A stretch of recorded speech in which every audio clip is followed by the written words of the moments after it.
Hey guys, welcome to the Android guide channel. And आज के इस वीडियो में मैं आपको सैमसंग गैलेक्सी M31 फ़ोन के कैमरा टेस्ट के बारे में बताने वाला हूं। और मैं जो है वो इस फ़ोन के कैमरे को टेस्ट किया है और सारे फ़ोटोज़ ये सब जो है वो क्लिक किए हैं, इसके रिकॉर्डिंग को भी देखा है। और ओवरऑल जो है वो कैमरा मुझे बहुत ही अच्छा लगा है।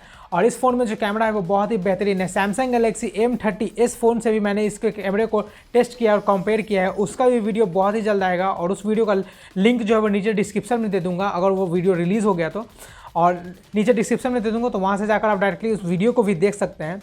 तो चलिए वीडियो में आगे बढ़ते हैं। मैं अभी आपको इस फ़ोन के कैमरे के कुछ शॉट्स और ये सब दिखाता हूँ। बट अगर आपने मेरे चैनल को सब्सक्राइब नहीं किया तो आप मेरे चैनल को सब्सक्राइब कर दें, बेल आइकन प्रेस कर दें, ताकि जब भी मैं वीडियो डालूँ तब आप तक नोटिफिकेशन पहुँच सके। तो चलिए वीडियो में आगे बढ़ते हैं।